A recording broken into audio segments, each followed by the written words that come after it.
120th contact, Wednesday, February 14, 1979, 1:40 am, pages 348, 350. Quetzal says, unfortunately, it was impossible for me to come here on last Thursday.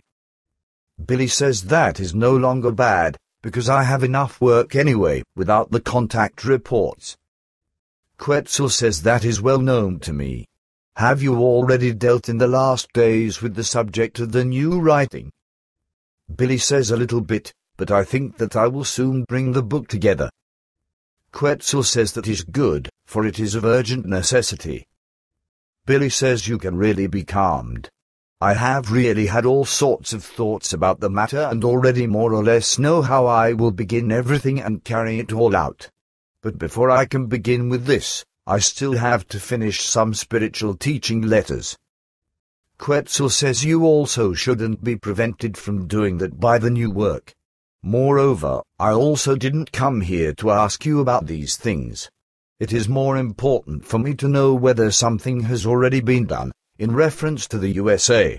But on the other hand, I would also like to make you attentive again regarding the group members, with whom an urgent change is needed in different areas. Billy says, oh, well, I still haven't heard anything from America because one still hasn't picked up the proclamation from me. Quetzal says that is extremely negligent. You should urgently refer the people to the fact that our given time cannot be exceeded by us. There are now only 4.5 weeks, before the time period will have expired. After this time, we can no longer get involved in anything at all, if no positive decision has been made by then. You should communicate this to the authoritative persons. Billy says I will do it.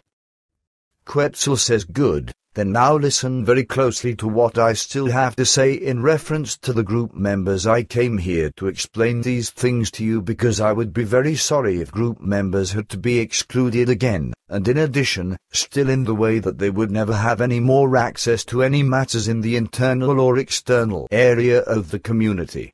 Therefore, it is to be explained once more that we must adhere to our set conditions, down to the last detail, and may allow no exceptions at all. So our requirements, in reference to the group members HS and Herbert are unalterable. This means that HS must ensure that he becomes resident in the mentioned area of the near vicinity of the center, which is to be accomplished by the end of this month.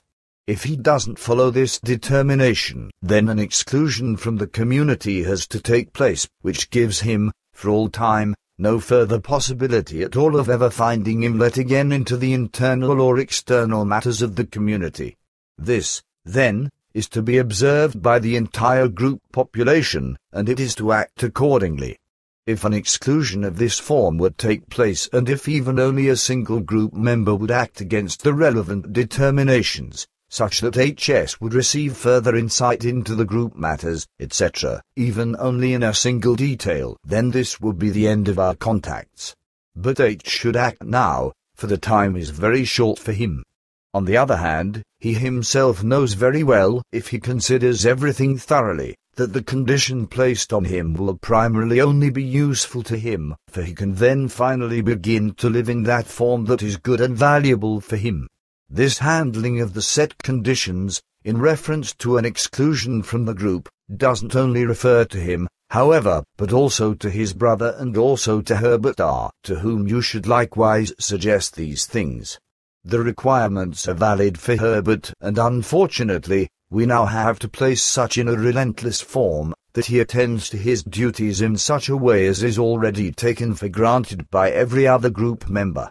The minimum contribution for the monthly payments, which was worked out by me at that time, still applies to him, without which your center cannot be maintained and the necessary work cannot be done.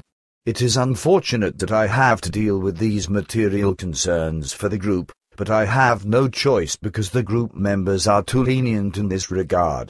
Also in reference to the meditation exercises, Herbert R. knows very well that he has to incorporate himself twice a month into these exercises in the center, to which he has no longer devoted himself, however, for several months. but it is also the same with the appearance at the 2 meetings every month, from which he has already been absent for a long time. It is, therefore, now declared, and to be sure, for all group members and all group member candidates, that the meetings on the first and third weekend of every month must be adhered to, as this was determined by an agreement among all group members. An exception can only be made here in Fedorit's Trebel, whose special case is well known to me. For all other group members, however, it is a duty to appear regularly at these meetings. But likewise, their appearance should also be a duty, where they have taken over certain tasks by their own assent or tasks that were given to them by a group decision for important reasons. Failure to comply with this duty on more than 3 occasions and in a demonstrably unjustified form is to be punished from now on by an exclusion from the group in the aforementioned manner that was explained by me.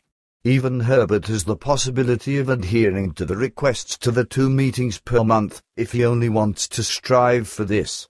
In a good teaming up with Guido Moosbrugger, he also has a way to get to the center, as I have determined recently. But it should be left to Herbert R. as to how he manages the solution, because I don't want to interfere in these things. It should be clear to him, however, that no more forbearance can be granted to him in the future, neither from our side nor from yours. Now, I still have to speak a few words about a matter into which I would not interfere in principle.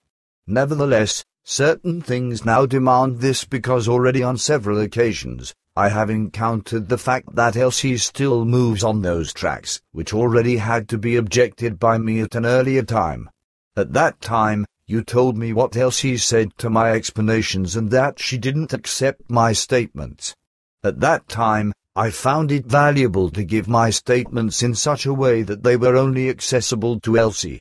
Since she ignored this, however, and simply disregarded it, she now forces me to explain to her once more, in this form and according to the will of Patar, that she raises unjustified claims of ownership and can claim no rights whatsoever. The time of that time has passed and cannot be carried over to today. She should finally be clear about this, so that she also finally becomes master of her excessive jealousy and injustice, which she preserves and displays out of her false view over current and former matters.